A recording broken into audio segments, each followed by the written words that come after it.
समकोण त्रिभुज ABC में हमको कह रहा है कि इस भुजा का वर्ग इन दोनों भुजाओं के वर्गों के योग के बराबर होता है। यानी बड़ी भुजा एक कर्ण ना है, समकोण के सामने वाली भुजा को कर्ण कहते हैं।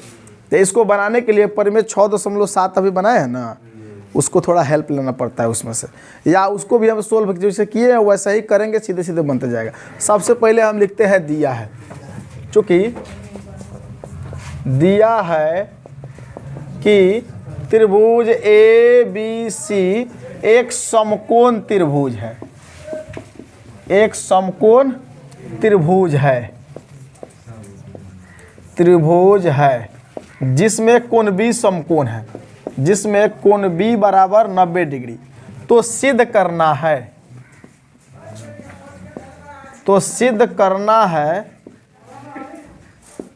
कि बड़ी भुजा का स्क्वायर कर्ण का स्क्वायर AC के स्क्वायर बराबर AB के स्क्वायर प्लस BC का स्क्वायर हमें सिद्ध करना है। ठीक है, किसी को कोई प्रॉब्लम ना। इसके बाद हमें रचना करना पड़ेगा, रचना करेंगे और रचना के हिसाब से हम थोड़ा सा परिमेय 6.7 यूज करेंगे। हम क्या करेंगे, इस समकोण जो ये है ना कोण B, इससे हम क्या करेंगे, AC पर एक लंब खींचेंगे, AC पर एक लंब खींच देंगे, यहाँ पर लंब खींचेंगे। रचना में हम लिखेंगे कि और इस जो लंब खींचे है ना, इसका नाम हम D दे देता हूँ। तो इसको हम खींचेंगे, कहेंगे BD लंब AC खींचा। उल्टा T का मतलब लंब होता है, BD लंब AC, यानी कि BD एक लंब खींचा जो AC पर है। ठीक है, अब जो अभी परिमेय 6.7 सोल्व किए हैं वैसा दिखने लगा। अब चलते हैं प्रमाण में, प्रमाण में चलते हैं।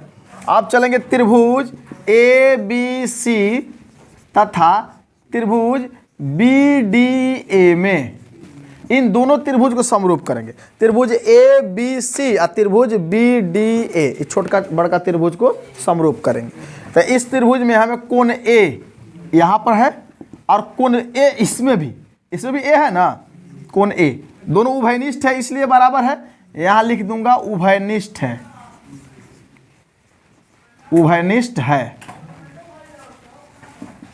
उभयनिष्ठ है इसलिए क्या हो जाएगा, ये बराबर हो जाएगा।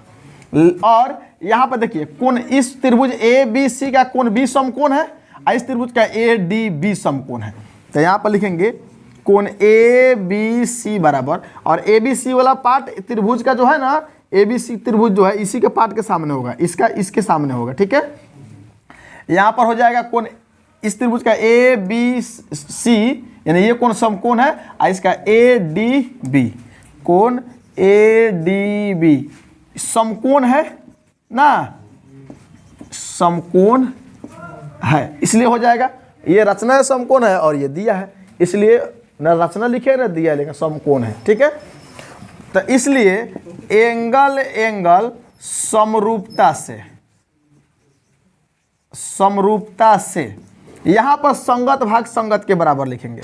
त्रिभुज ABC समरूप ADB, देखिए A वाला A के बराबर हो गया ना, B वाला समकोण है इसका D वाला समकोण है, अब B वाला C पर चल जाएगा, यानी कि ये भी यानी कि इसके बराबर हो जाएगा। तो ये दोनों समरूप हो जाएगा। और समरूप त्रिभुज क्या होता है, भुजा समानुपाती होता है। तो छोटका त्रिभुज ये ADB बड़का त्रिभुज ABC के संगत भुजा के समानुपाती होगा, तीनों भुजा समानुपाती होगा, लेकिन हमें जिसकी जरूरत है उसको लेंगे। ठीक है, तो यहाँ पर इस त्रिभुज का लंब बटा इस त्रिभुज का लंब हो जाएगा, इस त्रिभुज का कर्ण बटा इस त्रिभुज का कर्ण हो जाएगा, और इस त्रिभुज का आधार बटा इस त्रिभुज का आधार हो जाएगा। लेकिन जिसकी जरूरत है हम वही लेके चलेंगे, लिखेंगे। इसलिए यहाँ पर देखो बड़का त्रिभुज पहले लिखा होता, बड़का त्रिभुज में देखिए यहाँ पर इसका लंब बड़का त्रिभुज का AB है ना, तो यहाँ लिखेंगे हम AB बटा, और छोटका त्रिभुज का लंब AD है, AB बटा AD बराबर। देखिए बड़का त्रिभुज का कर्ण AC है, तो यहाँ लिखेंगे हम AC, और छोटका त्रिभुज का कर्ण कौन है, AB है, AB। कौन दिक्कत ना। अब इसमें हम क्या करेंगे, तिरछा तिरछी गुना करेंगे। तो AB में AB से गुना करेंगे तो क्या हो जाएगा, AB स्क्वायर, और इसमें गुना करेंगे तो हो जाएगा AD इंटू AC। इसको समीकरण 1 इक्वेशन 1 मान लेता हूँ। ठीक है, फ्रेम में आ रहा है नीचे, फ्रेम में कैमरा के। चलिए फिर अब क्या करेंगे, इस छोटका त्रिभुज या बड़का त्रिभुज को समरूप करेंगे। हाई वाला नीचे वाला छोटका और बड़का को समरूप करेंगे। लिखेंगे त्रिभुज ए बी सी तथा त्रिभुज बी डी सी में, ठीक है। देखो इस त्रिभुज का कोण सी बराबर है कोण सी के, दोनों में उभयनिष्ठ आ रहा है ना कोण सी, बड़का में भी कोण सी आ रहा है, छोटका में भी कोण सी आ रहा है। तो यहां लिखेंगे कोण सी बराबर कोण सी, उभयनिष्ठ है। क्या लिखेंगे हम, उभयनिष्ठ है। अब उसके बाद इस त्रिभुज का बी समकोण है, इस त्रिभुज का है डी समकोण है वाला। तो इस त्रिभुज का पूरा कोण लिखेंगे हम, कोण ए बी सी बराबर कोण लिखेंगे इसका बी डी सी, कोण बी डी सी हो जाएगा, यानी ए बी सी और बी डी सी बराबर हो जाएगा। क्या है, समकोण है। क्या है ये समकोण है, ठीक है।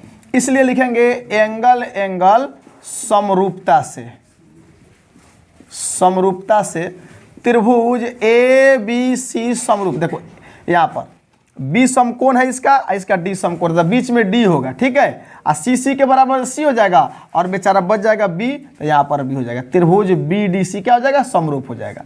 इसलिए समरूप होगा तो इसकी संगत भुजा इसकी संगत भुजा के समानुपाती होगा ना। तो इसकी बड़का भुजा, बड़का त्रिभुज है, इस त्रिभुज का आधार इस त्रिभुज के आधार के बराबर होगा। तो यहाँ पर हम लिखेंगे बी सी बटा डी सी। क्या लिखेंगे आप, डी सी बराबर बड़का त्रिभुज का कर्ण हमारा ए सी है, ए सी बटा इस त्रिभुज का कर्ण कौन है, बी सी, बी सी है बी सी। अब इसमें तिरछा तिरछी गुना करेंगे तो बी सी स्क्वायर हो जाएगा और यहाँ पे क्या हो जाएगा, डी सी इंटू ए सी। इसको समीकरण 2 मानेंगे। अब समीकरण 1 को और समीकरण 2 को जोड़ेंगे, क्योंकि हमको आंसर तक पहुंचना है ना। मैथ में पहले ही बताया हूं कि मंजिल तक पहुंचना है तो रास्ता अपना से ढूंढना पड़ेगा।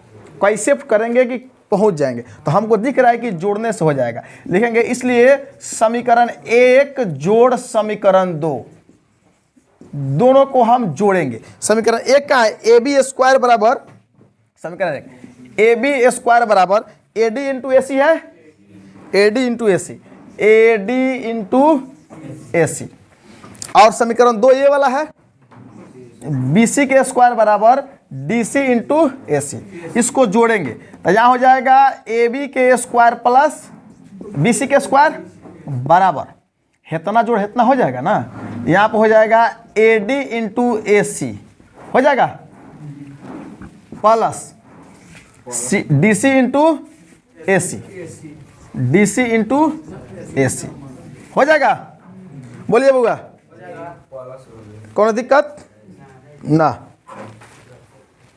अब देखिए यहाँ पर A B square plus B C square, A C दोनों में है, ए सी को हम कॉमन ले लेंगे। क्या ले लेंगे, तो यहाँ कॉमन निकल गया ए सी, तो यहाँ पर ए डी बचेगा और यहाँ ए सी निकल गया तो क्या बचेगा, डी सी। तो यहाँ हो जाएगा ए बी के स्क्वायर प्लस बी सी के स्क्वायर हो जाएगा, यहाँ पर ए सी हो जाएगा और यहाँ पर ए डी और डी सी, ए डी और डी सी जुटेगा तो ए सी हो जाएगा। तो यहाँ पर हो जाएगा कौन चाहिए, ए सी हो जाएगा। तो यहाँ पर हम लिखेंगे ए बी के स्क्वायर प्लस बी सी के स्क्वायर, ए सी गुना ए सी क्या हो जाएगा, ए सी स्क्वायर हो जाएगा। तो इसलिए हम हमारा यही ना सिद्ध करना चाहते, खाली प्लॉट देते हैं जब, इसलिए लिखेंगे यहाँ पर ए सी स्क्वायर बराबर, इसको इधर कर देता हूँ, A B square plus B C square प्रमाणित हो गया। ये ना था आ गया, कर्ण का स्क्वायर बराबर अन दोनों भुजाओं के लंब के स्क्वायर प्लस आधार के स्क्वायर ना आ गया। किसी को दिक्कत, छापो।